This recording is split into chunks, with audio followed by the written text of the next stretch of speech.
Hey everyone, I think that I'm live, which is, a good thing.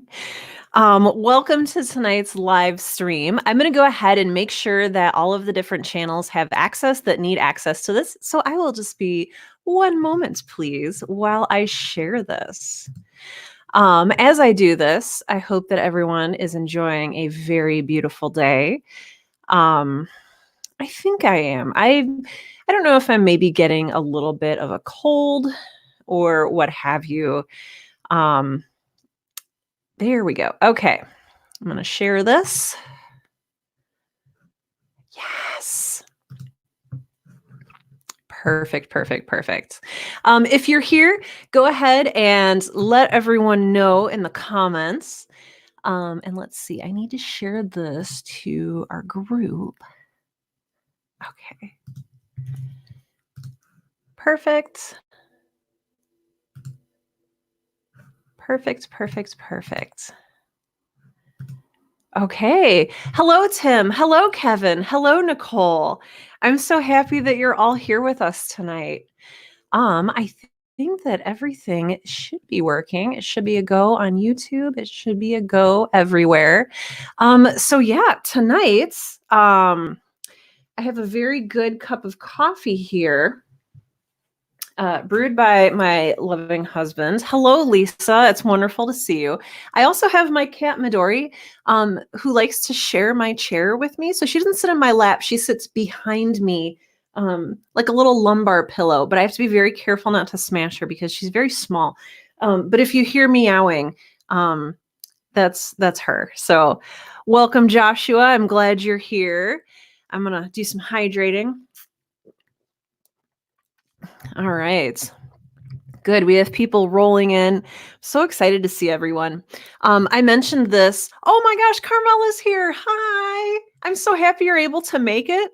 So I have coffee, Kevin, in my right now mug, not my not blood mug tonight. I felt like I would be like a little more on brand tonight.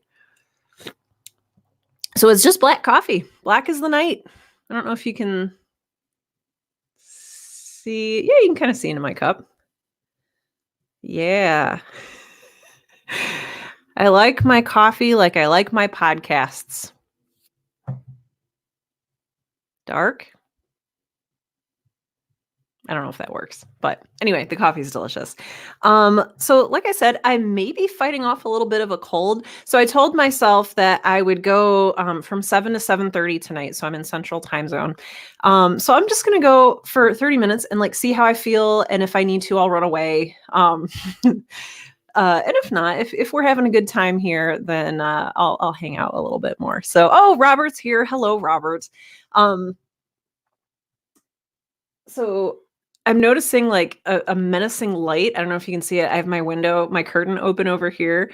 One of my neighbors has a giant glowing snowman, like a light up snowman thing outside on their lawn. So we're just going to bask in the glow of the artificial snowman together tonight. Timothy is here. Hello, Timothy. I'm glad you're here. Kevin is asking, wait, remember during last time's live stream, I learned how to display comments? Kevin is asking, didn't you learn your lesson when drinking coffee late?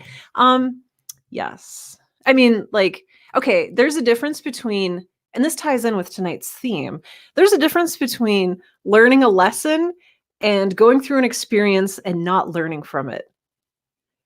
I did one of the two with coffee. So, welcome everyone. I'm glad you're here. For those of you who are in and around the Orlando area, I'm going to be speaking at PodFest March 6th through the 8th. PodFest is a fantastic podcasters convention put on by Chris Kremitzos and his amazing team of people. So if you're in or around the Orlando area at that time, come hang out. I'm going to be hanging out with my friend Sean Howard, who does Alba Salix. Kat Blackard from Omniverse is going to be there. Travis Vengroff from the White Vaults. just going to be, I'm forgetting like 900 billion people, but it's going to be really fun. So pop by if you're in the area. Joshua says, "Bask in the glow of the artificial snowman" is the name of my Frozen parody movie. That's awesome. And Carmela says, "Oh, Carmela can't go. Oh, conflicting event." But I do like that coffee is the cause of and solution to all of my problems. And that's what we're talking about tonight. Oh, and Joshua says it's your first year at Podfest. So anytime I slip up tonight or misspeak, we're just going to blame the fact that I'm getting a cold. So I can't be held accountable for any like misspeaks. I almost said typos. But yeah, spoken typos, misspeaks, slips of the tongue, what have you. Okay, so tonight I want to talk about mistakes. The first of which might be drinking coffee at the late hour. Oh, Lisa will be at Podfest. Amazing. Yes. With Project Woo Woo, or I'll wait for you to type a response there. But yeah, it's going to be a good time. This is going to be, I think, my third or fourth year going. And it's great for podcasters. There's a very special like audio drama segment. So if you're a fiction podcaster, so I have both a fiction and a nonfiction show, but if you are a fictional podcaster, there's going to be a lot of fantastic stuff for you this year. So it's going to be fun. So podcasting mistakes. I've had my share. Those of you who know my story know that I kind of stumbled into podcasting. I was a blogger and a writer before about 2013, 14, 15, when I really started getting into listening to and creating podcasts. And I kind of, it's really kind of dangerous to say that you're self-taught. Because I wasn't self-taught, like I didn't like invent anything. But what I did was I scoured the internet for thousands of hours looking for legitimate tutorials and videos and articles. It probably took me a couple thousand hours just like learning stuff, going through, just because with the internet, you have to be careful. There's a lot of good stuff on the internet, but there's a lot of not great stuff too. And so I did a lot of experimenting with techniques that I learned. A lot of them worked, a lot of them didn't. But in researching, what I did was allow myself to experiment and make mistakes. And so making mistakes is... Oh boy, this is going to be weird. I'm going to say making mistakes is like one of the best and most liberating ways you can learn in podcasting. Some of the mistakes you make, you may regret later, but they're still great opportunities for learning. So never be averse to, I think it was Miss Frizzle who said, jump in and get messy. Is that Miss Frizzle from the Magic School Bus? What are we even doing here tonight? We're talking about the Magic School Bus and I'm drinking coffee. And there's an artificial snowman lighting the way. I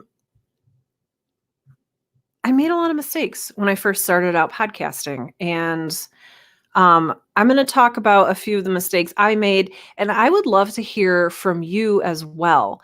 If there have been mistakes that you've made that either you've learned from or that are kind of like a cautionary tale that maybe other podcasters can learn from, I would love us to just talk about that tonight. So yeah, I made a little list, and just like back in the day, there was an older live stream that I did where I talked about different roadblocks for podcasters and like what we struggle with. And I made a list during that time, and I had so many things that we struggle with. The same thing. Oh, the same thing happened with this topic. Just real quick, Kevin says that's not how science works. For everyone to know, don't just jump in and get messy. That's a terrible idea. Yes, especially if if your branch of science is like nuclear physics or has anything to do with like hydrochloric acid or anything. Like, don't jump into that. Don't jump in and get messy with hydrochloric acid. Um, But if you're on the softer side of things, like if you're experimenting with two different pieces of cover art, then it's okay to like jump in and get a little bit messy. So that's a good caveat to remember. Don't jump in a big vat of hydrochloric acid. You heard it here first. Okay, so going back to my biggest podcasting mistakes, I think that one of my biggest podcasting mistakes is not like a traditional mistake. Carmela says, be careful licking the science as well. Yes, be very, very careful with the science. Basically, when I first started podcasting, I overcommitted a little bit. And Jimmy says, or velociraptors. Yes. Don't get messy with the velociraptors. They will tear apart your intestines. So when I went into creating my podcast, my first one, the Right Now podcast with Sarah Werner, which I launched in January 2015, I didn't really understand the scope of the project I was getting into or that I was getting myself into. And I made a commitment that I could not fulfill in a sustainable way.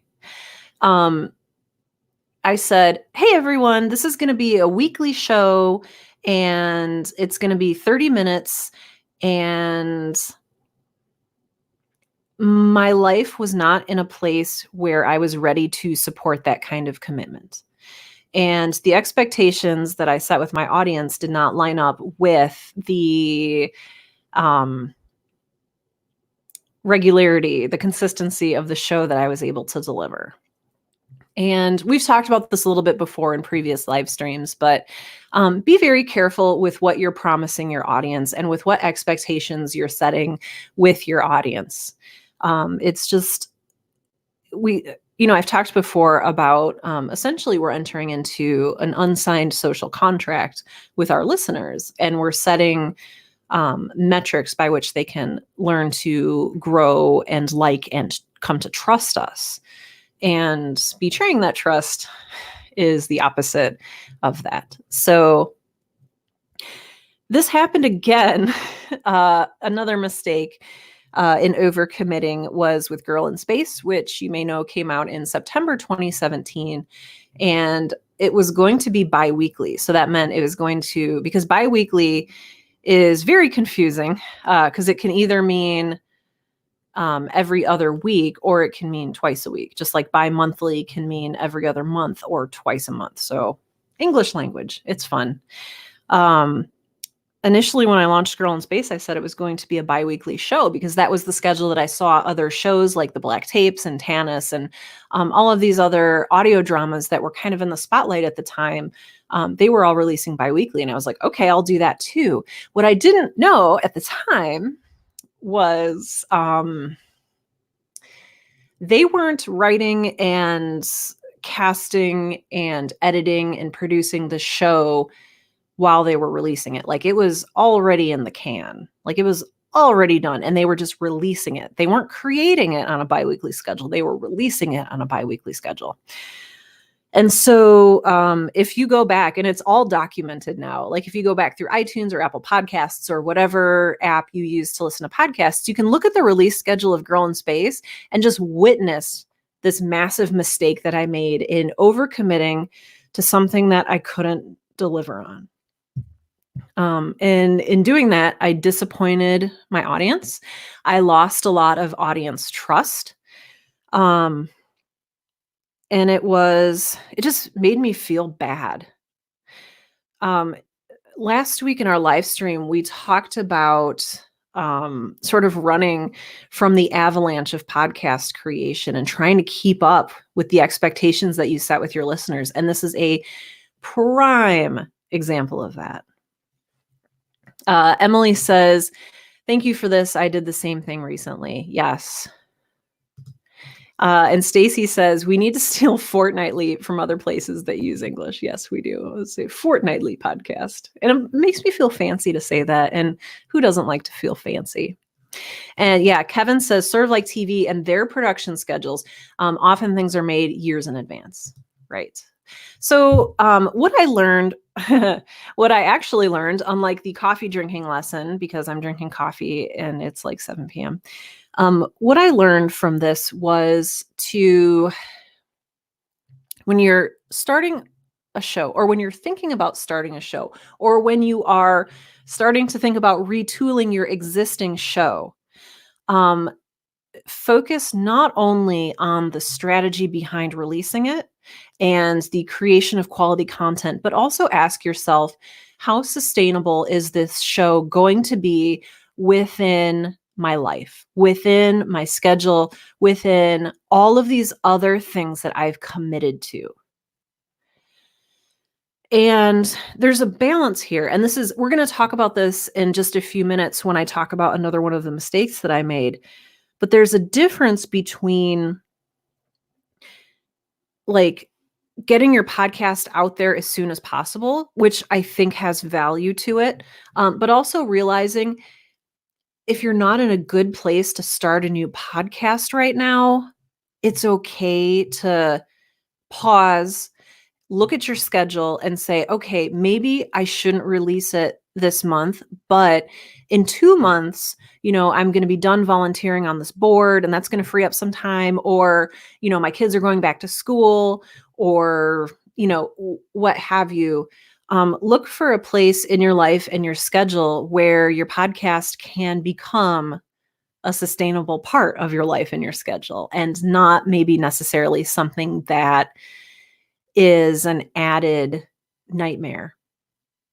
Because I want you to enjoy podcasting. I want you to enjoy what you're doing. I want you to love this process. It's an amazing activity, and it can be a great hobby. It can be a great career. It just needs to be able to fit into your schedule. So, oh boy, another mistake that I made. Oh, here, wait. I want to share this comment that Joshua just said. Joshua says, it's interesting because the fear of making this type of mistake has stopped me from making more and different shows. Okay, Joshua, we're going to talk about that in just a few minutes, because yes. Spoiler, I'm going to talk about how the biggest mistake is not doing it at all. So we're going to get to that. But another mistake that I made really, really early on in podcasting is I listened to a lot of shows before I launched the Right Now podcast. And that's my nonfiction show that helps writers to get inspiration that they need to pursue their passion and write. And I listened to, there were a few writing shows in existence that I listened to. I listened to a lot of podcasting podcasts, like Daniel J. Lewis's The Audacity to Podcast was a favorite of mine. And I made the mistake of assuming that existing podcasts were successful because of what they were doing. Okay, and that sounds really weird, but what I mean by that is I essentially looked at their template and said, okay, this works. So I have the announcement that says the title of the episode. I have a little bit of intro music. I welcome people. I chat for a minute, and then I get right into the meat of the episode. And then I'm going to have a segment where I review books. And, then I'm going to have a bumper outro and the closing music. And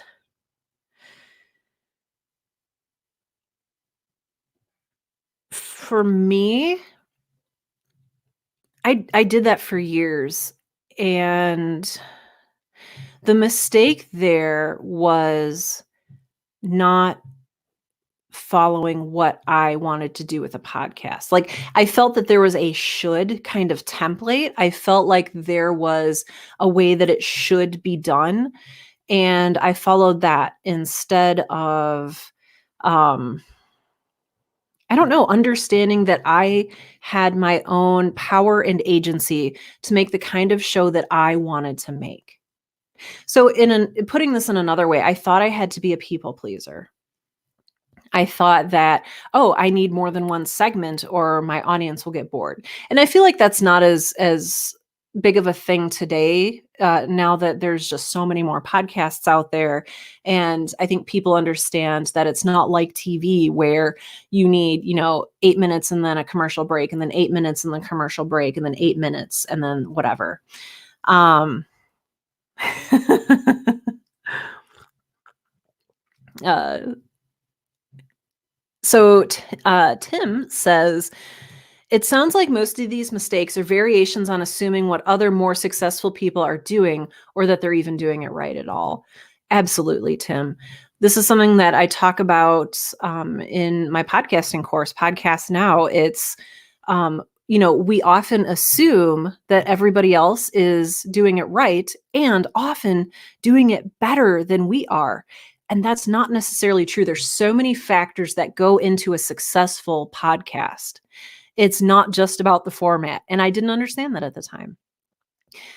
This mistake of, I don't know, this place of assumption and people pleasing and should sort of grew as I began to get authors emailing me and saying like, hey, you have a writing show. Can I be on your show? I just wrote a book.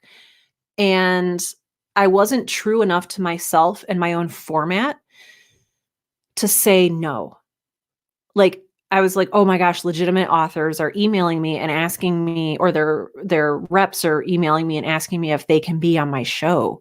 Like, I can't possibly turn them down. So what I did was I created essentially a spinoff called Coffee Break, where I did interviews with writers.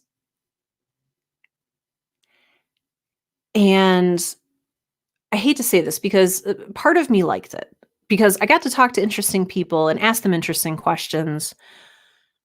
Part of me hated it. And I think that was the larger part of me. I realized I hated editing interviews. I hated it. I had panic attacks before each call. Like, I would be sitting in my office, like, dreading having this interview. It was so bad. It was so bad. But I was doing it to like please these random strangers who were emailing me.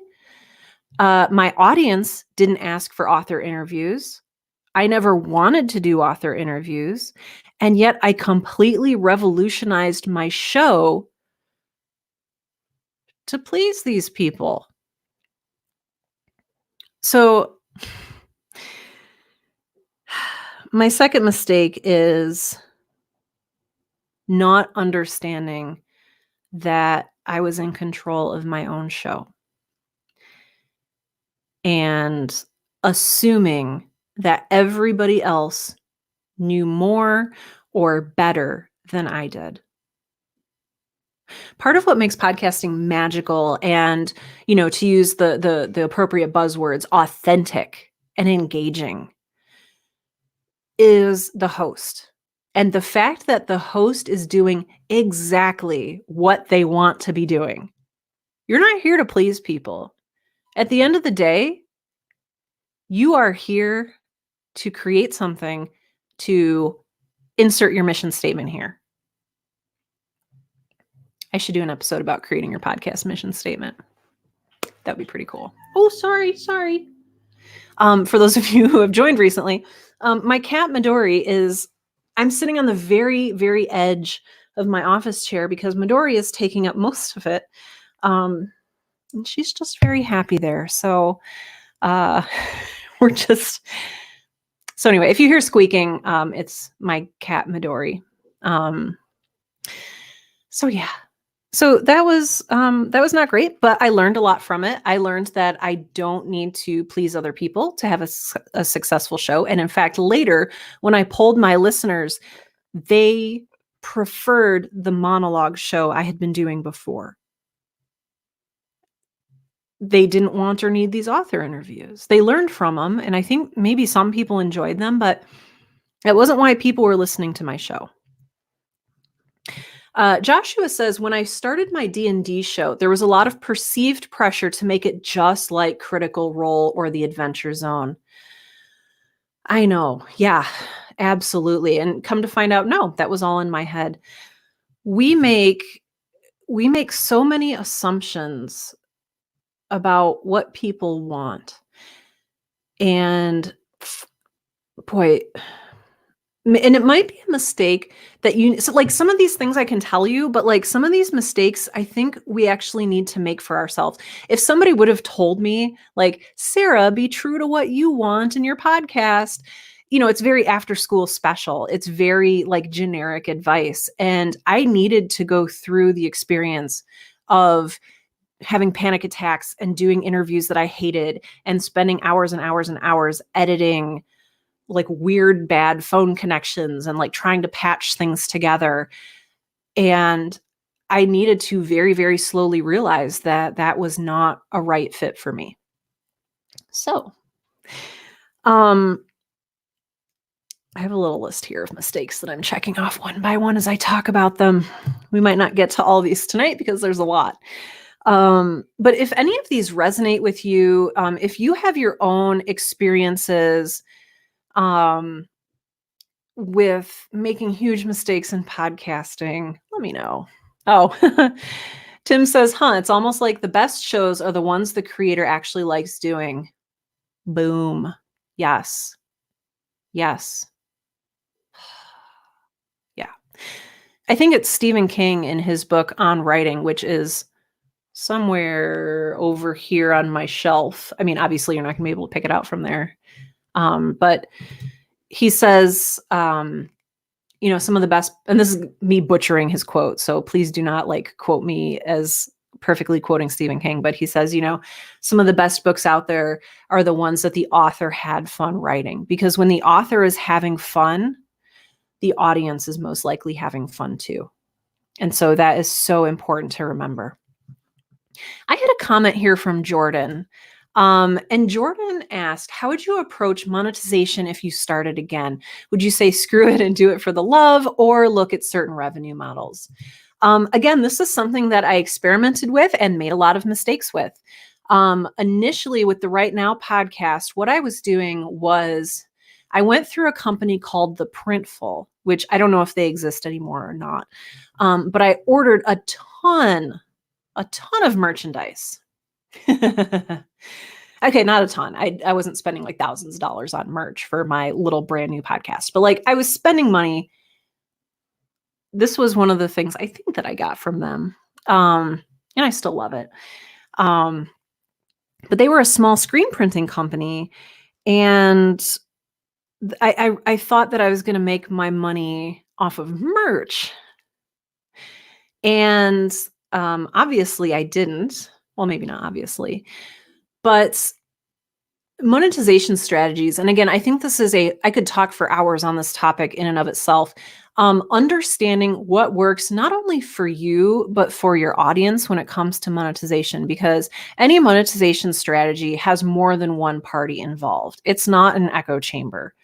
When you monetize, so when you sell merchandise, when you sell ads, when you sign up for Patreon, when you have sponsorships, when you do live shows, anything you do to monetize your show is a two-way street. And so making sure that it's the appropriate fit for your show and your audience, like, yeah, that can be really important too.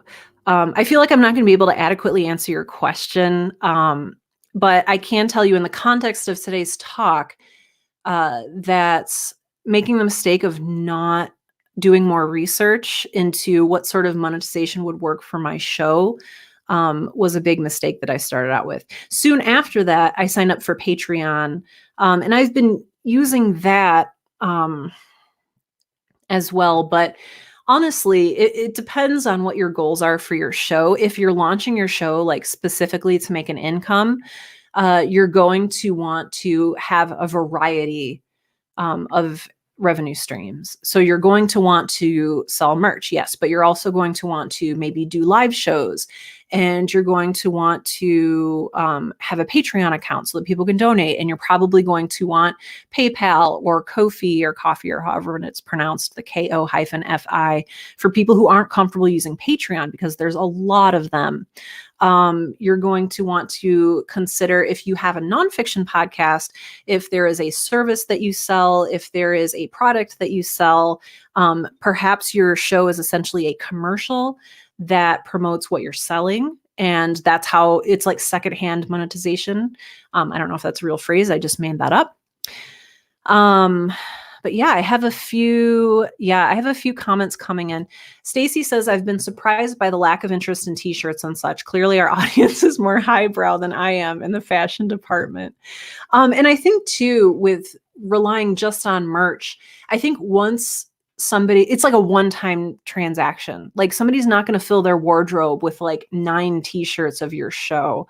They're maybe going to buy the one t-shirt that they like or that has the funny phrase on it.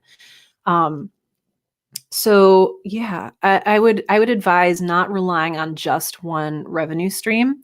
Yeah, Carmela says, we've had to adjust our Patreon more than once, and I think it's good to evolve it as your show and audience evolves. I think that's wonderful. Well, and especially when we start talking about as your audience grows and you maybe look into offering ads, a lot of the time you need to have a little bit of a larger audience to even look at getting advertisers. So I know if you want to work with Libsyn, which is where I do my media hosting, they have a like an advertising service that you're not eligible for until you get, I think, 20,000. Is it 20,000 downloads like total? I don't know. Don't quote me on any of this, but there's certain restrictions. So like as your show levels up, then you can level up the monetization that you're applying to it. Again, this is a huge topic that I think we'll do our own live stream on this. And if you go back, if you're watching this from the Seriously Successful Podcasters Facebook group, if you go back to the little menu where it has like previous live streams, and you go back to, I want to say it was like the first or second live stream, John Grills from Small Town Horror has an excellent live stream. He has an excellent video. You can watch the replay, and it's all about advertising, and it's so good. It's so good. So, yes. Okay. Oh, and going back to my point earlier, Jimmy says the coffee break shows were fine once in a while, but they weren't why I fell in podcast love with your show. So yes. Oh, and also, Carmela points out Sean. So Sean Howard from Alba Salix is a great resource. So Sean has done a huge series on Medium about podcasting and Patreon. He has done a lot of experimenting there. He's also coming out recently. I think he's on article 3 or 4 in conjunction with Pod News, a series of articles about different monetization strategies for every size of podcast. And so if you haven't subscribed yet to, I think it's just Pod News, go check them out and and start learning. Hello, Paul. I'm happy you're here. Okay. So not understanding how to properly monetize, and now understanding that it needs to grow with you, grow with your audience, and then it's a two-way street, and that you need to provide things that work with your show. So, oh gosh.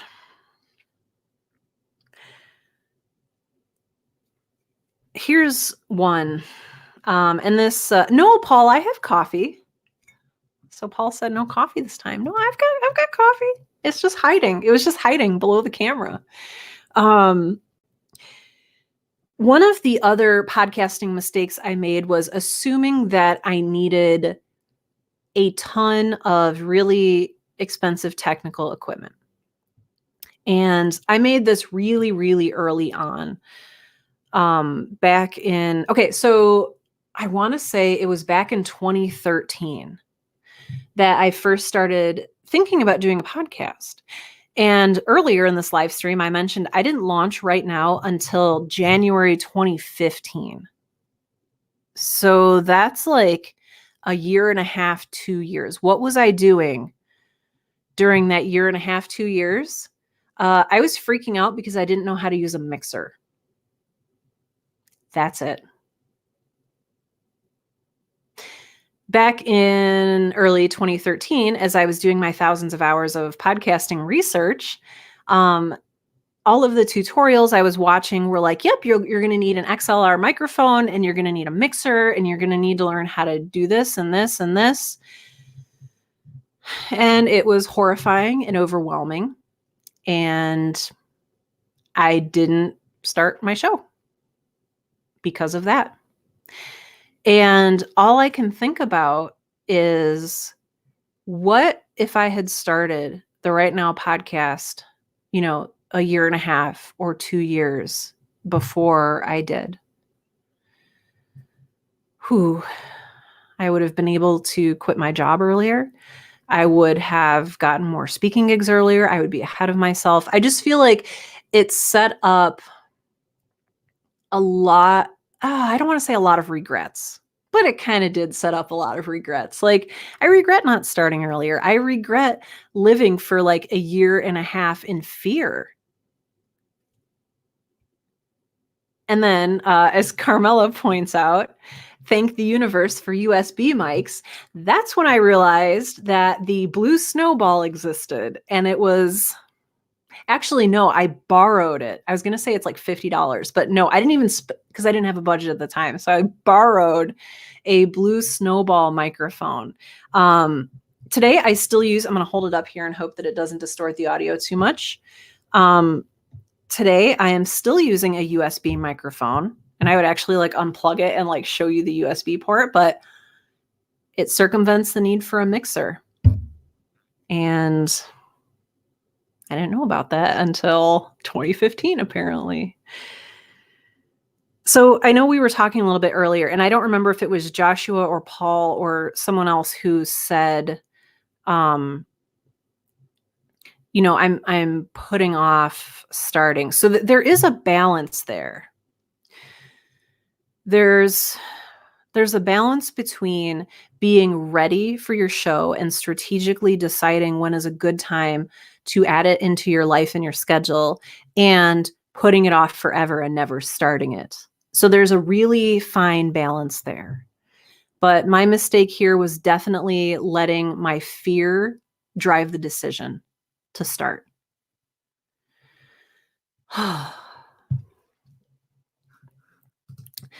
Kevin says, I guess it also factors in the whole convo about what makes a podcast, right? Technical achievement or just what it is.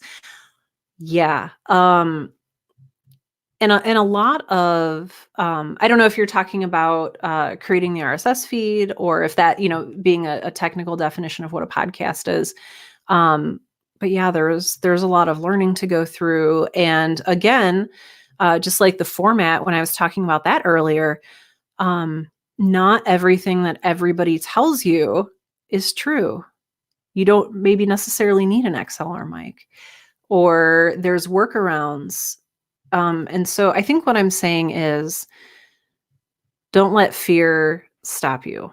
But also, if you're afraid that your podcast won't fit into your life, fear can also be helpful. It can be like, whoa, let's just pause for a second and make sure that we're scheduling this in at a time and in a place where it is sustainable for you.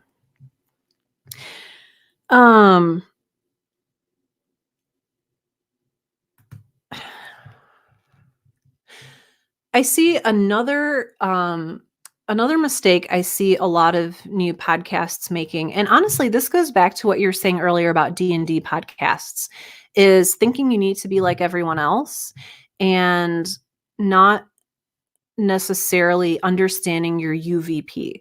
So your UVP, it's like a marketing jargony term for your unique value proposition. And what this is it is the thing that sets your show apart from the others. So instead of comparing your show to how like how similar it is to something, like, oh, you should listen to my D&D show, it's just like Critical Role and the Adventure Zone and all of these other shows. You say, okay, yes, it's a D&D show, but it's different because we play it while we're drunk. Okay, I'm not saying you get drunk on your show, but understanding what sets your show apart is just as important as understanding your audience and understanding your mission statement and understanding why you're doing things the way you're doing them. Jimmy says, I did 5.5 years of podcasting with a blue snowball. They rock. They really do. Speaking of expensive equipment, I upgraded to the Blue Yeti because I had this notion in my head that more money equals better quality, which often it does. Like a lot of the time you do get what you pay for, but often the difference between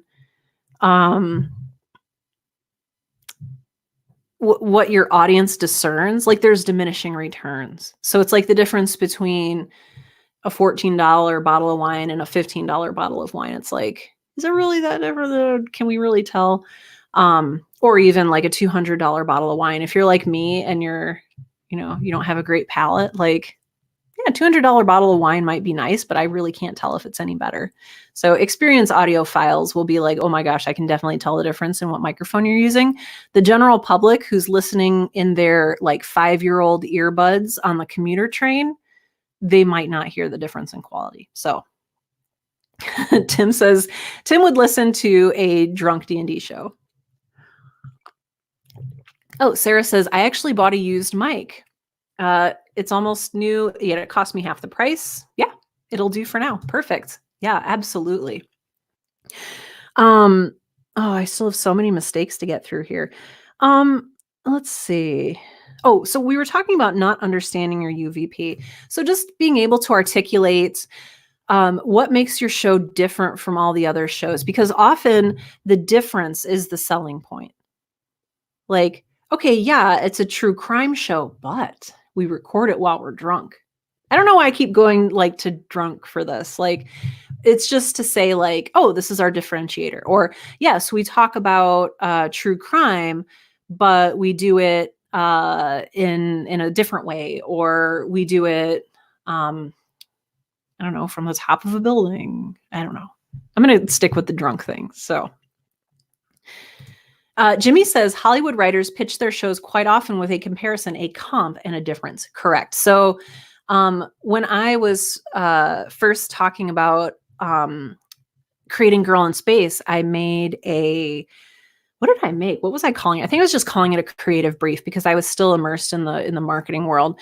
And in my creative brief, I said, hey, this show will appeal to fans of Mass Effect.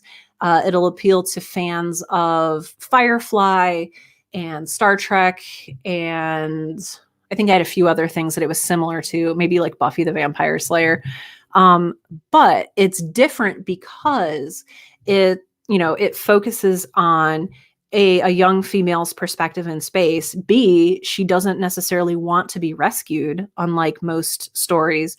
And C, the story doesn't focus on danger and tension. It focuses on love and nurturing relationships between humans. And so understanding what to compare your show to and how to differentiate it, that UVP, is really, really important. And being able to articulate that is really important too. JS says, that's not coffee in that cup. It is. It's just coffee. Oh, hey, okay. Speaking of coffee, I need to show you something. I got this in the mail today from Augie Peterson, who does a podcast called The Short Stories of Augie Peterson. Look at this. It's a cross stitch of a quote from Girl in Space, and it says, coffee isn't a privilege, it's a right. And then there's like a little galactic mug of coffee underneath it. Like, that's so cool. So Augie, if you're listening, thank you. I have this here. I need to find a space on my walls where I can hang it.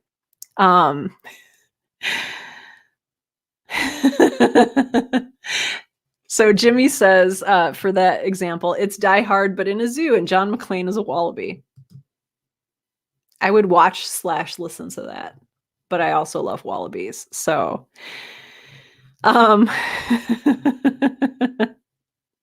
it's cough medicine. No, no, no. It's coffee. It's coffee medicine. Okay, I promised him I wouldn't slurp into the microphone. So I'm sorry. I'm sorry, everyone, if I just slurped into the microphone. Okay, other mistakes that I made early on in podcasting. Paul says very Janeway. Oh, so good. This is, I don't know which one I want to talk about first. I'll say doing everything myself. So I think, like a lot of mistakes, this is something that I needed to experiment with. And we all have our strengths. For a lot of us, our strengths are speaking, writing, creating, maybe audio editing. For some of us, maybe, well, oh gosh, I want to say this in like a really nice and loving way, but not everyone is good at everything. Tim says coffee break 2.0. It's like coffee break, but Sarah and her guests are drunk. Okay, actually that might be really fun, but I wouldn't want to edit it. That would be a nightmare. So doing everything myself. When I first started Right Now, I did everything myself. And I feel like that's sort of the default status for most indie podcasters. Oh my gosh. Jimmy says get term Sarah Warner. Oh, I can't even right now. I'm talking about podcast mistakes. Okay. So doing everything myself. So I'm good at some things. I'm not good at other things. I think what I'm saying here is understand your strengths. And if you're not in a place right now as an indie podcaster where you have a budget like that you can use to hire a whole bunch of people, like to hire a graphic designer and a social media expert and a marketer and an audio engineer and a Foley artist and a music composer. Yeah. You don't have to do all that stuff. Even if budget is a problem. So first and foremost, if audio editing is not your thing, there are so many people who just do audio editing and you can work out an arrangement with them. Please pay them money. They're good people and they work really hard. I still do my own audio editing. I don't think that going forward, I would do a whole lot of my own sound design just because I'm not super good at it. And I'm just going to admit that. Like the reason that there's so many background sounds in Girl in Space, like that, like spaceship ambiance you hear, that's just to cover up the fact that I don't know what I'm doing. Like there's a lot of mistakes that background sound is hiding. I did everything myself originally because I needed to be resourceful. Like I said, I was working on a shoestring budget. When I first started the Right Now podcast, I started it with a budget of $30. I used my existing laptop. I borrowed the Blue Snowball microphone, and the $30 that I spent went to what people have come to very lovingly term my tube of podcasting, which is it's a big chunk of audio foam. I just went to Guitar Center and I was like, hey, do you have acoustic foam? And the guy like went in the back where they had recording stuff and he like ripped a chunk off the wall and he's like $30. And I'm like, sold. So like that was where my budget went for my podcast. You don't need to do everything yourself. If you don't have a budget, that's what communities like this are for. And so places where you are skilled. So if you are really good at graphic design, if you're really good at audio editing or sound design, if you're a composer and you can make original pieces of music, if you're a voice actor and you can lend your voice to other projects, I do suggest trading services. And that's what I did early on with both Girl in Space and the Right Now podcast. I would trade services. So I would offer marketing consulting to people in exchange for like, hey, will you help me do this or this? So that's only part of why. communities like this are so invaluable. Oh, Paul says, I wish when we had started our pod that I had a better way to delegate production jobs to the entire cast. Oh my gosh. So that Maddie and I went saddled with most of the production. Yeah. Yeah. And then even just goes back to what we were talking about earlier, which is sustainability and understanding like, okay, in order to make this podcast, this 30-minute nonfiction show every week, that's going to take me 15 to 20 hours. Like even just understanding that and understanding what you can exchange, what you can hand off, that all goes into it.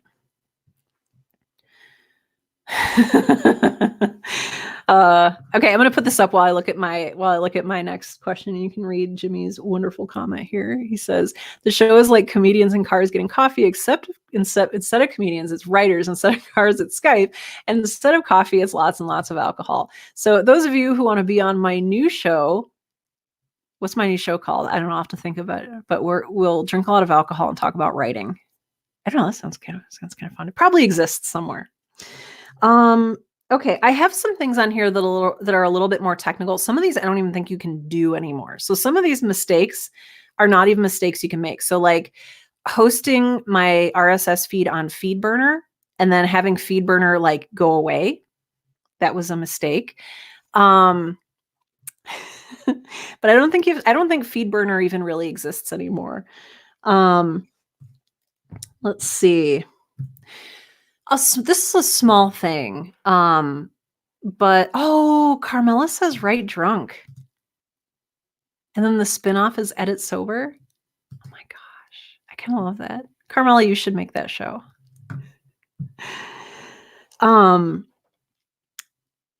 A very small thing is so Girl in Space is a show that features other voices and other people. And when I made it, I was still in a place where I've learned a lot since then about the process and about working with other creators and voice actors on your project. But one of the things that I recommend is really setting into stone your expectations for the rest of your team and getting a commitment from them, if possible, in some kind of written form. So having them sign a non-disclosure agreement, having them sign some kind of agreement that says like, yes, you have cast me in this role and I will be available to record throughout this date. And then we'll talk about renewing this contract at that point. Because I've seen a lot of podcasters enter into creative partnerships with, again, other creators, writers, voice actors, sound designers. And they enter into these agreements in good faith and trust. And then something happens. The actor decides they don't like acting anymore, or, the writer gets upset and holds the script hostage, or the other way around with the sound design. The two co-hosts get into an argument about monetization or the intellectual property rights and who owns the show. So please do take these creative partnerships and relationships very seriously. I say this is a mistake because none of the actors in Girl in Space were under any kind of contract. And I'm in the process of having to find a replacement for one of my main actors because he initially just did it as a favor. And not to like air the dirty laundry about my show or like call anyone out. That's not what I'm saying here. I'm not saying this to be like mean or anything, but just please do know that just having that sort of understanding with someone else often isn't enough. And if a main character decides to walk off of your show, if your co-host decides to walk off, you know, you kind of want to be either prepared for that or protected from it. So, please do set expectations in a professional way. I'm not saying you have to hire like $1,000 an hour lawyer, but even just making sure that everybody has an understanding. Oh no, Joshua says, or if your co-host goes to jail. I don't know if that happened to you. Boy, I hope that didn't really happen. But yeah, things happen. Life happens. People get sick. People have kids. People move. So just make sure you're setting those expectations and maybe getting a little bit of paperwork and signatures involved. Okay. I've got a few minutes left, and I don't know if anyone in my beautiful, amazing live stream audience writes now. Oh no, Joshua says it did, but it worked out for the better. Okay, well, I'm glad it worked out for the better. That's awesome. Oh my gosh. If anyone here has mistakes that they've made that they're comfortable sharing, JS says, from my earlier point about not doing everything yourself, it's not healthy to do everything. We have to work smarter, not harder, or you'll burn out. Yeah, burnout. Ooh, burnout is bad. Some of you may know this and some of you may not. I do a lot of public speaking. I speak about podcasting, I speak about creativity, and I speak about technology and strategy. And I've made the mistake of booking too many events together, like going from New York Comic Con directly to, where did I go directly after that? I don't even remember. Somewhere in Portland, maybe, or the Austin Film Festival or something. But I did like 3 big speaking engagements in a row and just burned out. And it was not pretty. So understand your energy levels, understand what's healthy for you. And again, it all comes back to sustainability. I think I'm going to do a separate talk on that. I really like the idea of planning your podcast to fit into your life in a way that's sustainable and doesn't burn you out. And that includes scheduling, that includes launching, that includes, like I talked about at the very beginning of this live stream, not writing, editing, casting, producing, all of that stuff as you're trying to put the show out. So like for Girl in Space season 2, I am writing the entire show before I start sending out lines to people and editing and all that stuff. Tim says a couple things here. Oh, Podtails. Thank you, Kevin. Yes, I went straight from New York Comic Con to Podtails. And then I went straight from Podtails to the Austin Film Festival. I think that's what, oh gosh. And like all the events were really fun and amazing, and I'd recommend them to any podcaster, but it was not a healthy time for me. Tim says, big mistake I made. I paid a contractor up front and only later found out that they were not great at their job. I was lucky to get a partial refund. They were not obligated to give it. Yeah. If you're doing, and this goes for if you are doing freelance work as well, either only pay after the job is done, or sometimes a lot of freelancers will ask for half, like a deposit up front. But yeah, don't just blindly pay people for work that they haven't done yet, especially if it's really objective work like show art, graphic design for your show, writing advertisements for your show, composing music, anything like that. That's great. Tim also says, pay people when services or goods change hands and use contracts. Absolutely. Absolutely. Oh, J. Michael D'Angelo says, you did, and you were an angel in Austin. Thank you. I had a great time. I love speaking opportunities and speaking gigs. I love meeting other podcasters. You wouldn't be able to tell maybe, but I'm an introvert, which is why I burned out so hard after those live speaking gigs. But yeah, let's see. So I can feel my voice getting a little hoarse. Hey. Sorry, that was a terrible pun. But yeah, does anyone else have any podcasting mistakes that they would like to share? Ooh, Paul says, okay, you can't really see my face over the comments here, so I'm just going to like hide behind him and read it. Paul says, I took a break from production during the holidays, and after a couple family emergencies, I found it hard to get back into. Burnout and out of practice, I guess. Now it's mid-February, and I've got half of an episode edited, but I find it hard to boot back up, sit down, focus on it. Creativity feels hard to get back to. Yeah, once you lose the momentum, I think, in your show, so like if you commit to doing a weekly show and you do it weekly, like you can kind of coast on that momentum a little bit because you've built up that energy and you're used to doing it and it's part of your life and your schedule. But once you go on hiatus, it's like your body and your mind completely forget what it was like to create a show, and getting back into it, like viscerally getting back into it, into that creative process can be hard. They talk about you get rusty, and that's absolutely true. It can be really hard to get back in there. Jimmy says, the biggest lesson I learned: you have to be your show's biggest fan and most ardent champion. Right. You can't assume your listeners will spread the good word. People forget.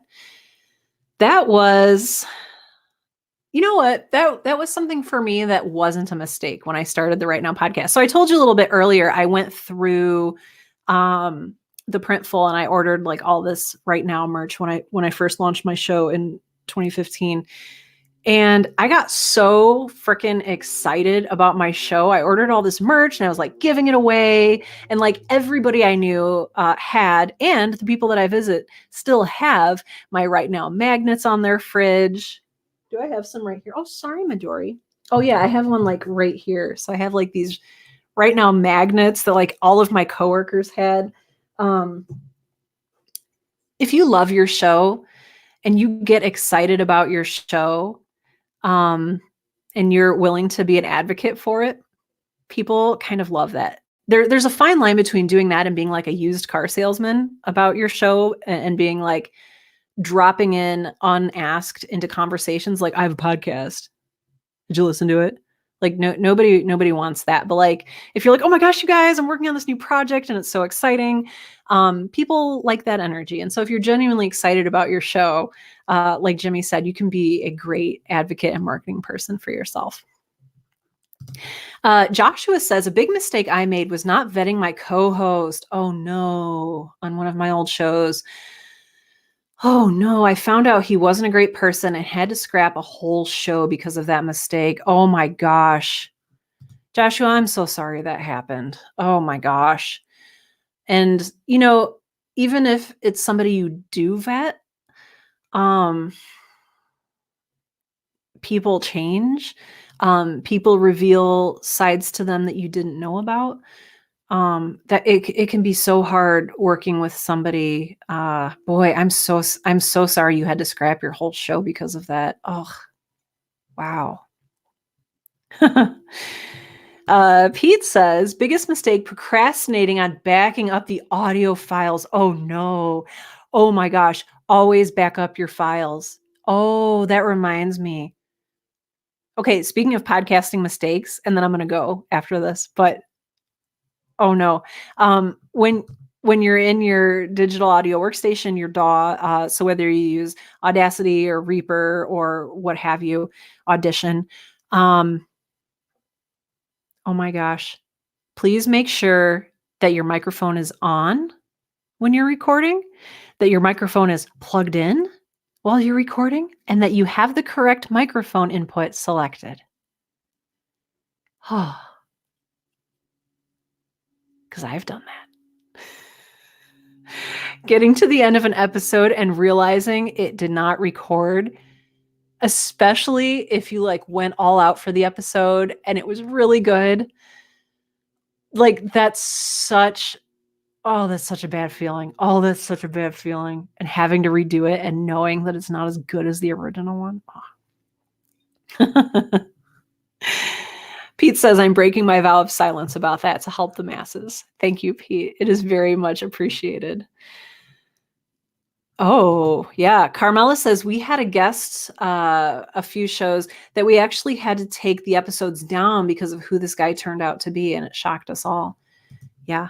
I mean, and that's kind of the nice thing about it is if you do make that kind of mistake and have somebody on your show that like you genuinely didn't know that they were problematic, like if later they come out and they're very racist and you're like, "Oh my gosh," you can always like take those episodes down and issue an apology on your website or on social media and just say like, "Hey, we didn't know at the time. We're very sorry. We've removed this episode." There's an art to issuing a good apology. And that could be a whole nother live stream too, is issuing apologies and accepting the blame and responsibility, even though you didn't know at the time or were ignorant, like still owning that and deleting the episodes and just making a statement about it can be very helpful. Oh my gosh, yeah.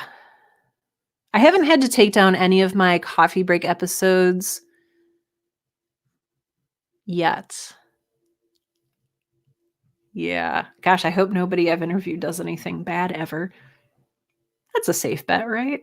I don't know. Well, okay. That is what I have for you on some of the biggest podcasting mistakes that I've made. And again, if you want to keep this conversation going, please let me know.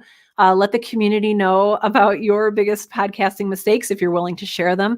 Let us know in the comments below this video. This will be appearing in both my YouTube channel and the Seriously Successful Podcasters Facebook group. So wherever you are, let us know your thoughts and your mistakes. Eric says, I try to make a point of owning my mistakes. That or I blame aliens. Like, yeah, they're really easy to blame. Just came out of the sky and I don't really vaporize that guy. I don't know. So yeah, thank you for being here. I hope that you're enjoying these live streams. I enjoy doing them. This has been a revelation that I've had to come to terms with, is that I kind of enjoy doing live streams. I was so terrified of doing them at first, and now I kind of enjoy them. So that's good. But I hope you all enjoy your evening, and I look forward to talking again soon. All right. Bye for now.